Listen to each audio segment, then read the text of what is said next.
Fala, galera, tudo bom com vocês? Então, pessoal, hoje, mais uma vez, nós estamos aqui para fazer uma análise de uma redação nota 1000 no Enem, tá? Essa redação é da Beatriz Albino Servilha, tá? Ela é daqui do Rio de Janeiro, tá? Foi do Enem de 2017, eu peguei lá no site do G1, tá? O site do G1 tem uma série de redações nota 1000, não só o G1, mas outros sites também, e eu acho muito interessante, tá?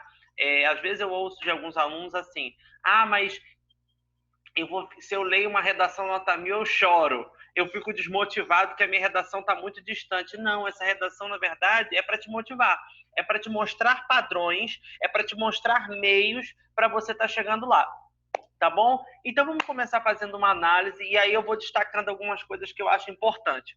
Eu fiz um outro vídeo falando de uma redação 2016, que eu falo que é a redação que eu mais gosto, que é quando você cita um autor e termina retomando aquele mesmo autor. Por exemplo, a outra redação, a menina começou citando Brás Cubas e terminou citando Brás Cubas. Nessa redação, a Beatriz não faz isso, mas ela também tem uma coisa bem interessante no texto dela, tá? Não necessariamente eu tenho que fazer isso, essa redação redondinha, mas eu posso, né, ter outros caminhos aí, tá? Então, durante o século XIX, a vinda da família real trouxe consigo a modernização do país, com a construção das escolas e universidades. Também, na época, foi inaugurada a primeira escola voltada para a inclusão social de surdos. Não se vê, entretanto, na sociedade atual, tal valorização educacional relacionada à comunidade surda, posto que embates que impedem a sua evolução tornam-se cada vez mais evidentes. Desse modo, entraves para a educação de deficientes auditivos denotam um país desestruturado e uma sociedade desinformada sobre a sua composição bilíngue. Então, olha só. Deixa eu só destacar isso aqui. Então, vamos pensar aqui, país desestruturado. Vou colocar aqui uma corzinha. Tá? Vou botar... só para você visualizar melhor o que eu quero dizer. Daqui a pouco eu vou chegar lá. A princípio, a falta de profissionais qualificados dificulta o contato do portador de surdez com a base educacional necessária para a inserção social. O Estado e a sociedade moderna têm negligenciado os direitos da comunidade surda, pois a falta de intérpretes capacitados para a tradução educativa e a inexistência de vagas em escolas inclusivas perpetuam a disparidade entre surdos e ouvintes, condenando os detentores da surdez aos menores cargos da hierarquia social. Lê-se, pois, é paradoxal que um Estado democrático ainda haja o ferimento de um direito previsto constitucionalmente, o direito à educação de qualidade. Além disso, a ignorância social de um direito previsto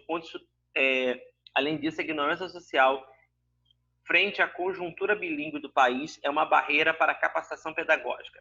Helen Keller, primeira mulher surdo-cega a se formar e tornar-se escritora, definia a tolerância como o maior presente da boa educação. O pensamento de Helen não tem se aplicado à sociedade brasileira, haja visto que não se tem utilizado a educação para que se torne comum aos cidadãos a proximidade com os portadores de deficiências auditivas, como as aulas de Libra, segunda língua oficial do Brasil. Além dessa forma, torna-se evidente o distanciamento causado pela inexperiência dos indivíduos em lidar com a mescla que forma o corpo social que possui, tá bom? Nesse caso, eu vou destacar esse parágrafo dela todo da mesma forma que eu destaquei anteriormente o outro.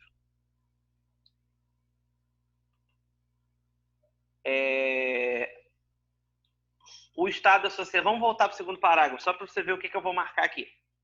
O Estado e a falta de profissionais qualificados dificultam o contato do portador com a surdez, né? Ele vai falar da questão do Estado, tá? Vamos procurar isso na introdução dela.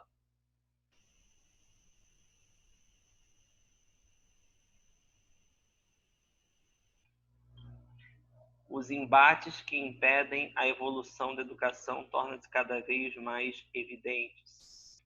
Então, vou destacar agora aqui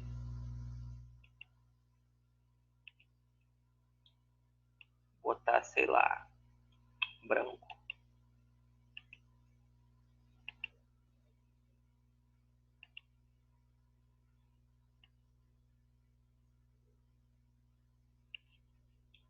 Branco.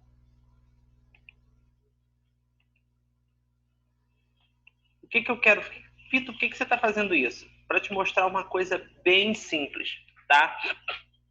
Geralmente, o desenvolvimento, a estrutura do desenvolvimento, aquilo que você vai dissertar no seu desenvolvimento, ele já está preparado, ele já foi dito na introdução.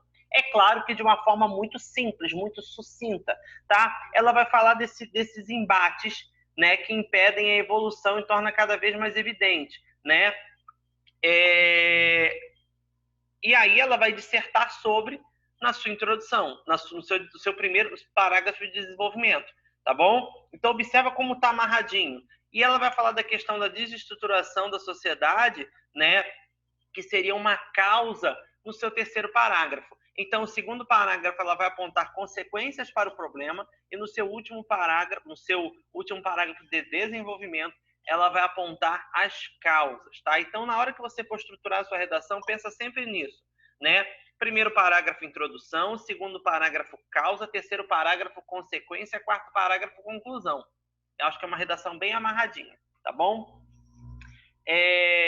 Uma outra coisa que é interessante é que ela começou a redação dela com um contexto histórico, tá? Eu vou até destacar aqui. Ela começa a redação com um contexto histórico, né? Que é a vinda da família real. E é uma coisa que eu acho bacana. Você não pode começar a tua redação seca, né? Aquela redação assim, sem nenhum direto.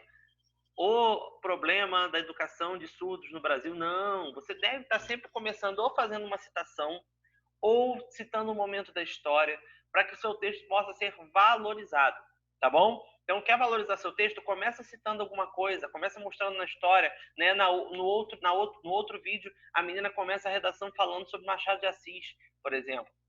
Então, estuda história, estuda filosofia, estuda literatura, tá? Ajuda muito. Ou até mesmo cinema, tá? Os filmes ajudam também. Você pode começar citando um filme, por exemplo, tá? Infere-se, portanto, que é imprescindível a mitigação dos desafios para a capacitação educacional dos surdos.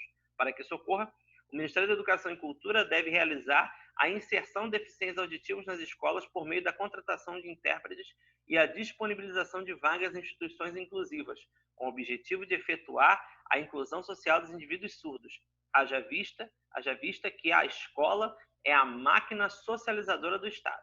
Ademais, a escola deve preparar surdos e ouvintes para a convivência harmoniosa com a introdução de Libras na grade curricular, a fim de uniformizar o laço social e também cumprir a máxima de Nelson Mandela, que constitui a educação como segredo para transformar o mundo.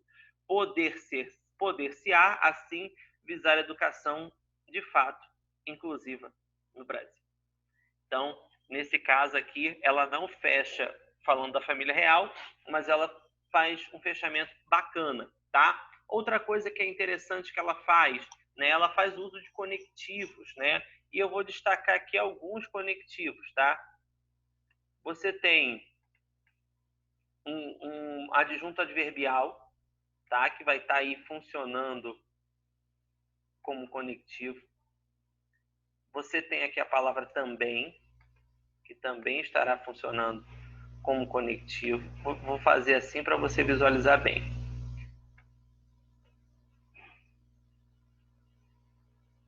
Você tem aqui um entretanto. Ela poderia começar assim, entretanto não se vê. Mas ela fez essa construção, ela gosta de fazer essa construção entre vírgulas, que eu acho muito chique. Eu acho muito chique colocar esses conectivos assim entre vírgulas, tá? A gente tem aqui um desse modo, né, que também é um outro conectivo. A princípio,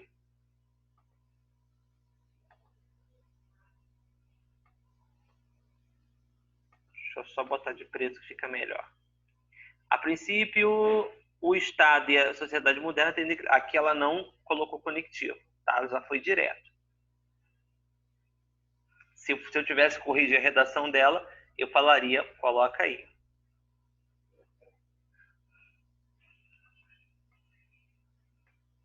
Aqui, poderia até ser um deslize, porque se pôs entre vírgulas é conclusivo, e aí você não deve usar conectivos, deve evitar os conectivos conclusivos, tá? Em parágrafos que não sejam a conclusão, tá? O pois, quando ele está entre vírgulas, ele é conclusivo, tá bom? Mas, dentro da ideia do que ela quer fazer, dentro da lê-se, pois, é paradoxal em um Estado democrático. Ainda haja o ferimento de direito. Ela está fazendo uma conclusão, tá? Do que ela disse. Além disso,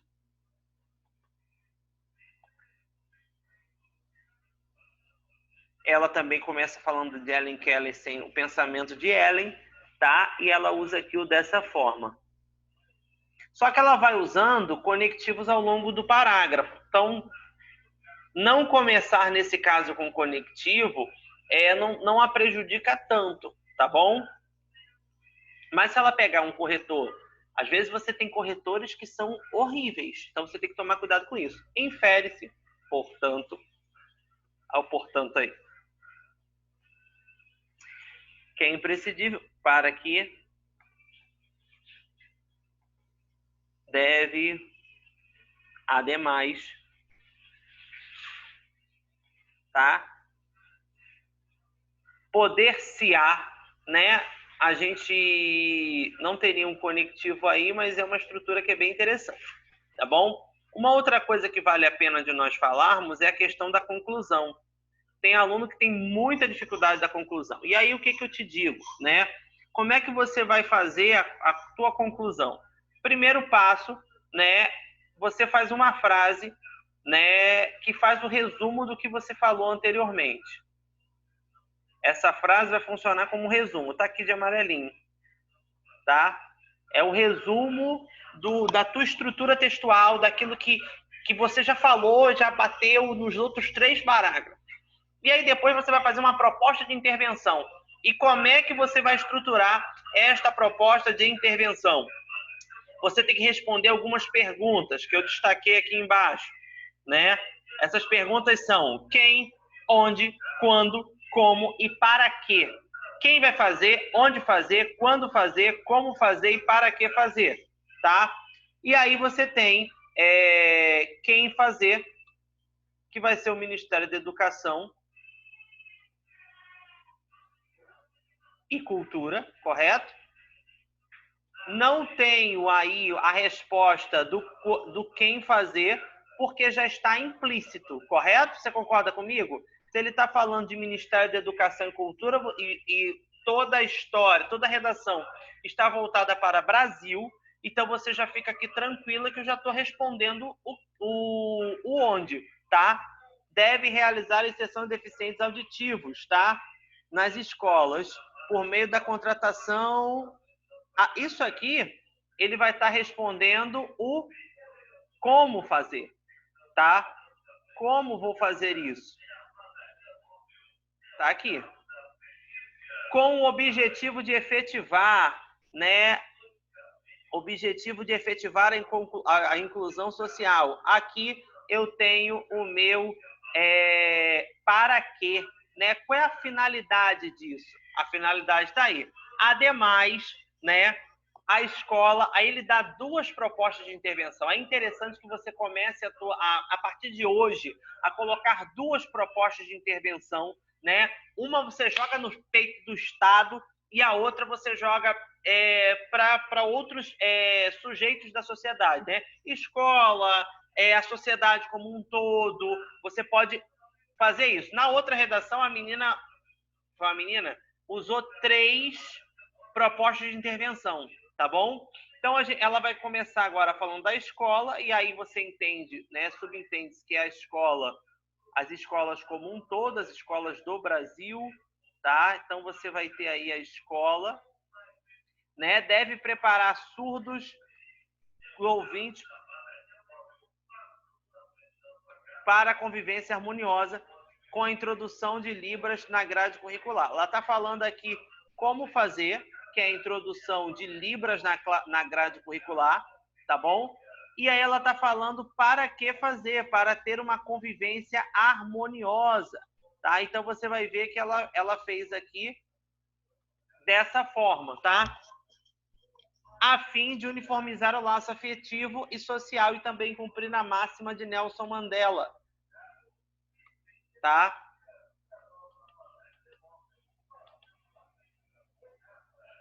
Deixa eu só... Ela deu duas finalidades, né? Ter a convivência harmoniosa, né? Como aumentar essa convivência harmoniosa, e depois ela fala, né, de uniformizar o laço social. Assim como aponta Nelson Mandela, que constitui que a educação como segredo de transformar o mundo. Outra coisa que é interessante, você precisa, ao longo da sua redação, estar fazendo citações, tá? Citações ou exemplificando, tá bom? Ela aqui usou, tá?